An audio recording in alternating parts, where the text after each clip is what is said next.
Okay, so the question was,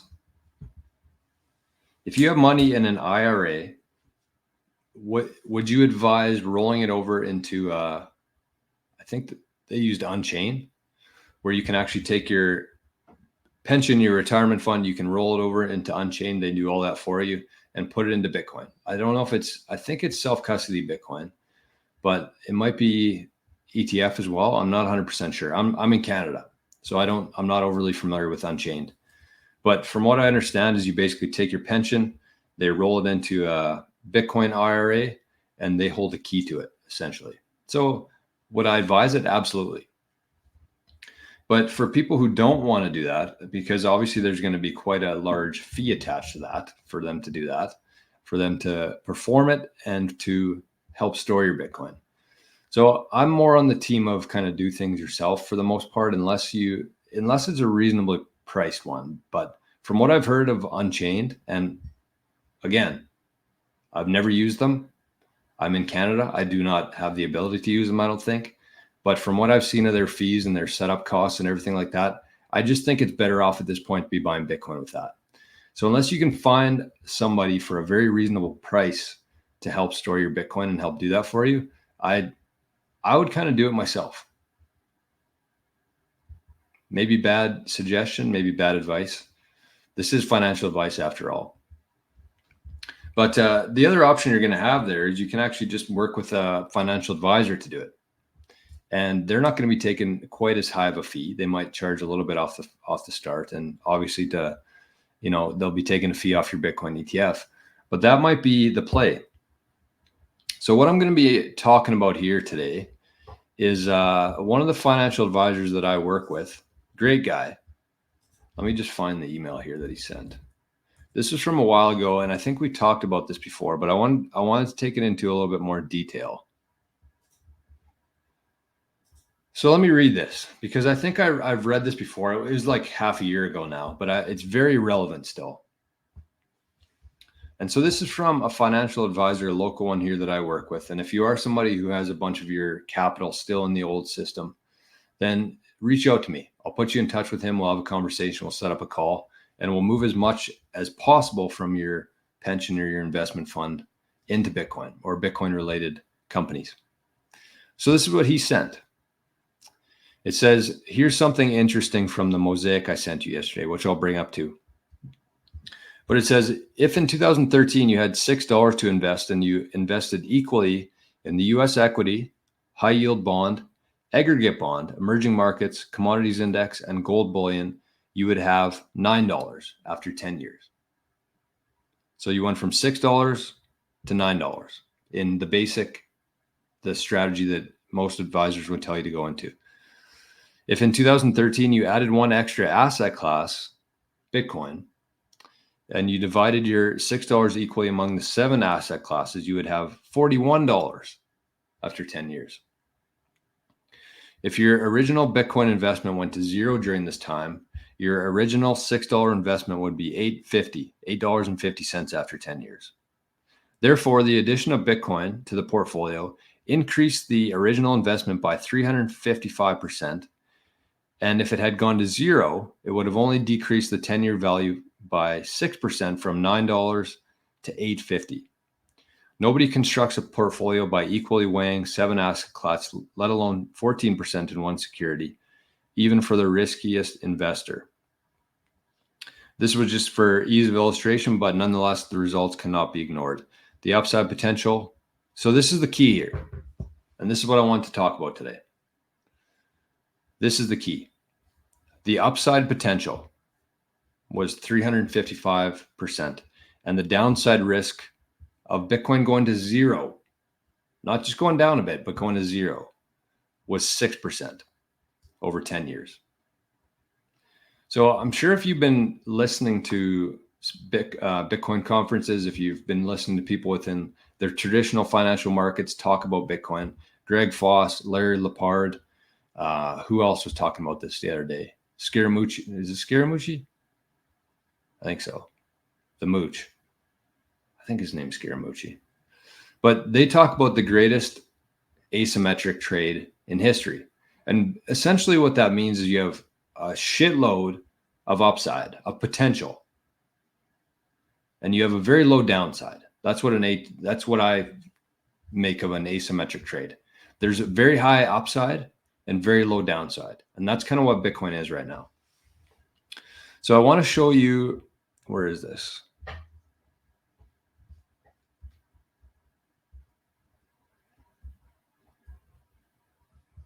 How can I hide this? I don't know if we can.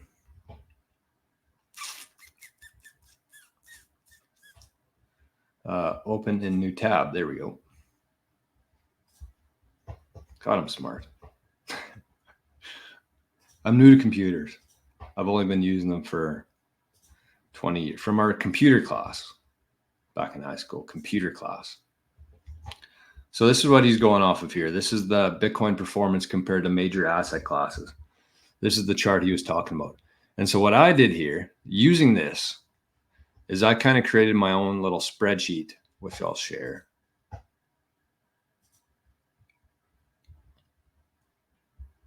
Just to go through a real example of this with real numbers.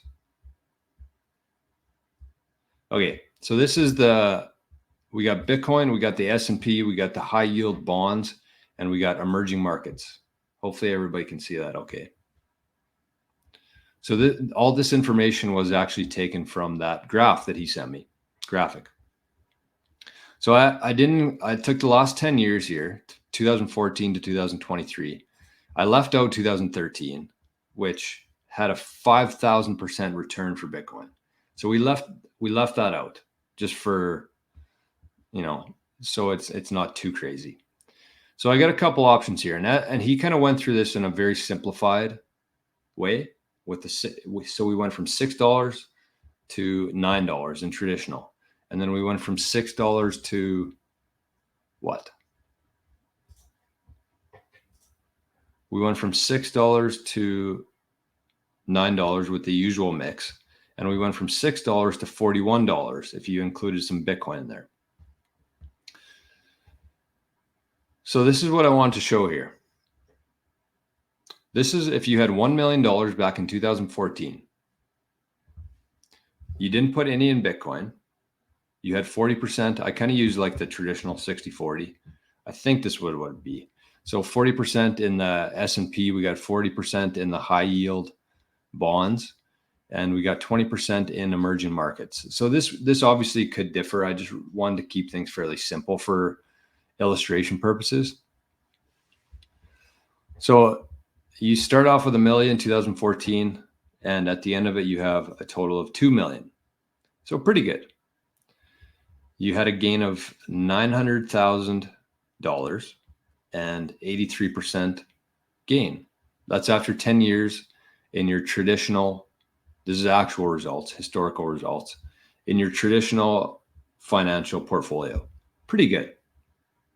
Pretty good. 80% up. I think most people would take that. And this is compounded too. So that's a pretty good return, I would say. Let me just check on something quickly here. Sorry. I just want to make sure I'm not missing anything, because I was writing down some notes yesterday.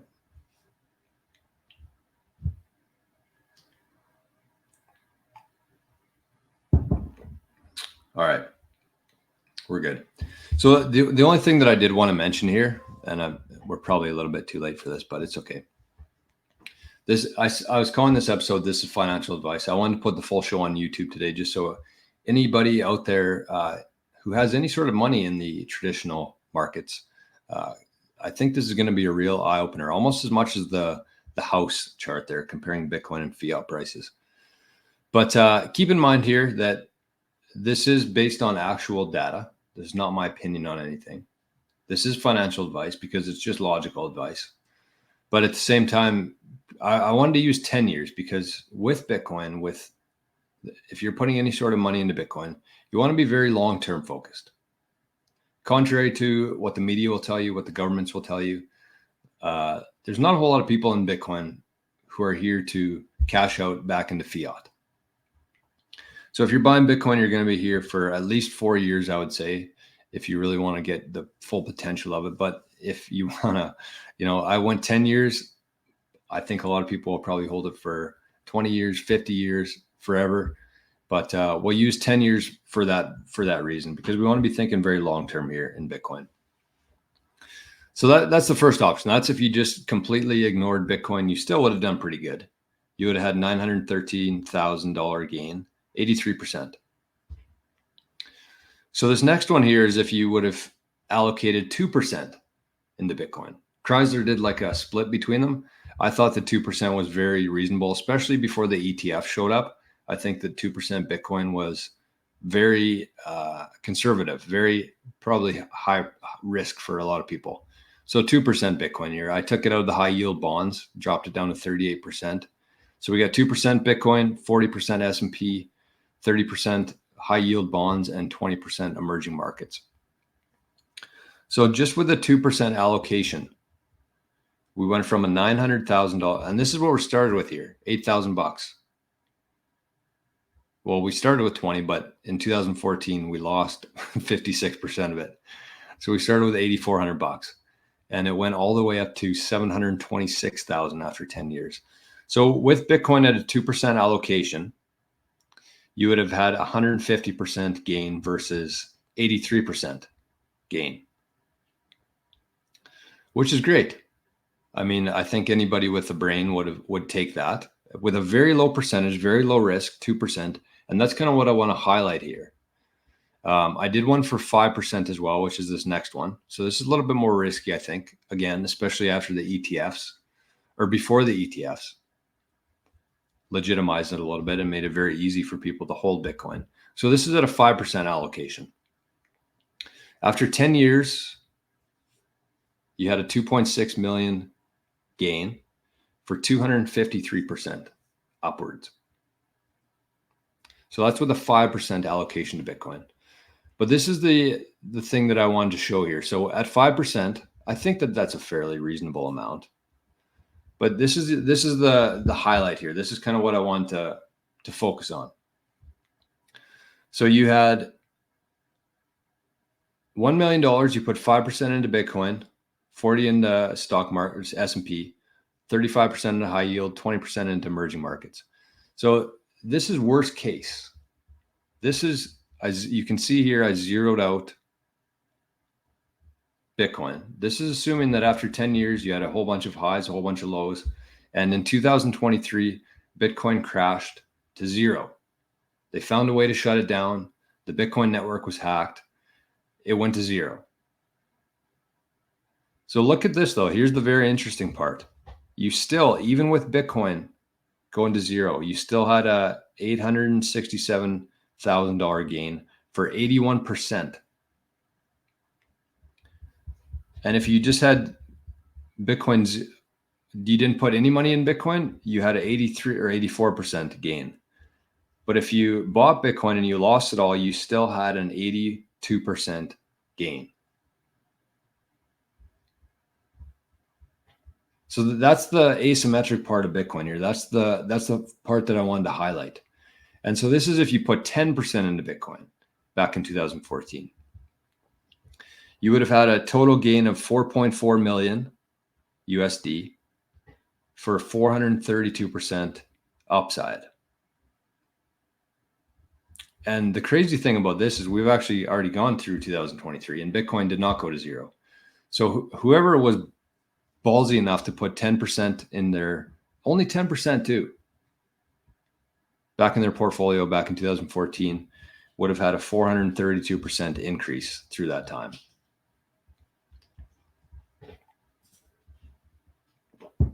So again, the part that I really, there's Arnie.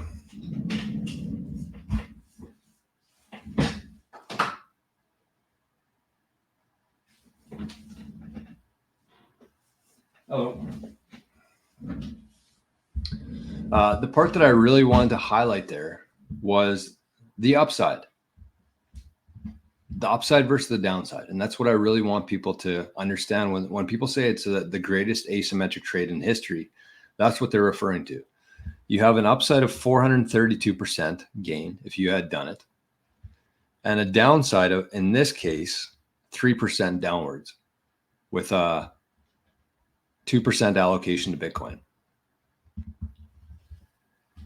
So I think that once people understand that part of it, like people see Bitcoin as this really risky asset that could go to zero, could be a Ponzi scheme, could be controlled by the government. But at the same time, if you're not willing to put in that for the upside potential there versus the downside of 3%, I think that that's very poor investing. And that's why I titled this is financial advice, because it's just logic. And the other thing you have to keep in mind about this chart and this graphic here is that this is historical. So this has already happened. And there's a chance that Bitcoin does not perform as well as it did in the future as the last 10 years. But you also have to keep in mind here that all of this data was pre-ETF. And I'm under the impression, my theory is that the world, and especially the Bitcoin world, changed forever after January 2024, after the Bitcoin ETFs were announced, because all of a sudden the entire, before this, none of the capital could get into Bitcoin. They were locked out of it. But now that we have the ETF, and we're still in the very, very early days of this whole thing, where we hear, who is the bank that announced last week that they're going to be selling to their clients now? Morgan Stanley? Anyways, we're at the very, very, very beginning of this whole thing. But now the big capital, the big money, the institutions have access to Bitcoin. They can buy it easily without any friction there. And so all of these figures here were before that, before the big money could get into Bitcoin. So, I mean, I'm not going to say that it's going to go up in the next 10 years, but it's probably going to go up in the same relation, if not more. I would expect a lot more because of the big money being able to come into Bitcoin now. So I would say, a couple things. If you have any friends or family members who are thinking about getting into Bitcoin, but they're not really sure how much to put in, how much risk is there, consider sending this video. And I'm going to clip it after the show, but consider sending them this video. And as we've talked about before, I feel like most people trust people on a screen, whether that's their TV, phone, whatever, trust people more on a screen than their own family members. So consider sending it to your family members or your friends or your parents. But the other thing there is consider sending it to your financial advisor. If you've had conversations about Bitcoin, and if your financial advisor is able to watch this video and still advise you not to hold any Bitcoin, then I would run away as fast as you possibly can from them. That's why I titled it, This is Financial Advice. I have no issue telling people, start with 2%, start with 5%. I would suggest more based on where we are right now and what's coming. But you have to just have some allocation to it, because there's a pretty good chance that we're going to repeat this in the next 10 years or go higher than that. Does that make sense? I don't know. There's not a whole lot of chats happening right now, but maybe it's because I was dialed into that. But does that make sense? So the main highlight there for, again, is the upside. 432% upside, 3% downside. That's Bitcoin. Pre-ETFs. And since then, since we saw the last figure there in 2023, BlackRock, Fidelity, and the other ETFs have swallowed up almost 2% of the total supply of Bitcoin now. So you got Saylor with 1%, you got the ETFs with 2%, you got a whole bunch of Bitcoin that's been lost. At some point, you have a whole bunch of psychopaths like us who are never selling their Bitcoin, regardless if it went to $1 million, $1 billion, whatever that is. We're not selling Bitcoin because we know what it's worth. And we know what the other money's worth. And yes, this is Greg Foss, who kind of coined the phrase asymmetric trade, which is huge upside, very low downside. But Rock and Roll says there is only one certainty. Fiat will continue to get debased forever.